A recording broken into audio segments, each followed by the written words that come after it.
Hi friends. ఈరోజు ఓ చిన్న కథ చెప్పుకుందామా? ఏనుగు కుక్క కథ. ఒక ఏనుగు, ఒక కుక్క ఒకేసారి గర్భం దాల్చాయి. 3 నెలలు నిండగానే కుక్క 6 కుక్క పిల్లలకు జన్మనిచ్చింది.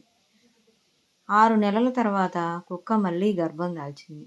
9 నెలలు పూర్తయ్యేసరికి ఇంకో అరడజను పిల్లలు కనింది. ఈ ప్రక్రియ ఇలా కొనసాగుతూనే ఉంది. 18 నెలల తర్వాత ఏనుగు దగ్గరికి కుక్క వచ్చి, నిజంగా నీవు గర్భవతివా? మనిద్దరం ఒకే రోజు గర్భం దాల్చాం. నేను 3 సార్లు గర్భం దాల్చాను. డజను పిల్లలకు జన్మనిచ్చాను. ఈ మధ్య కాలంలో అవి ఇప్పుడు పెరిగి నా అంతయ్యాయి. నీవేమో ఇంకా కడుపుతోనే ఉన్నావు. ఏం జరుగుతుంది? నీవు అర్థం చేసుకోవడం కొంచెం కష్టమే. నా గర్భంలో కుక్క పిల్లలు లేవు.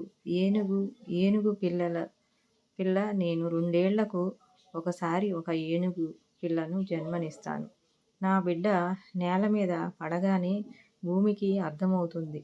నా బిడ్డ రోడ్డు దాటుతుంటే జనం అంతా నిలబడి ఆరాధనగా చూస్తారు. ఒక అరుదైన అద్భుతాన్ని నేను మోస్తున్నాను.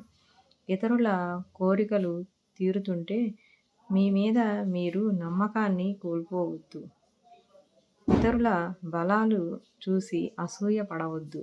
మీ కలలు నిజం కాలేదని అసహనం వద్దు.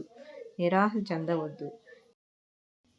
మీకు మీరే చెప్పుకోండి, నాకు సమయం వస్తుంది. నా కల నిజమైనప్పుడు ప్రజలు ఆరాధనతో ఆహ్వానిస్తారు.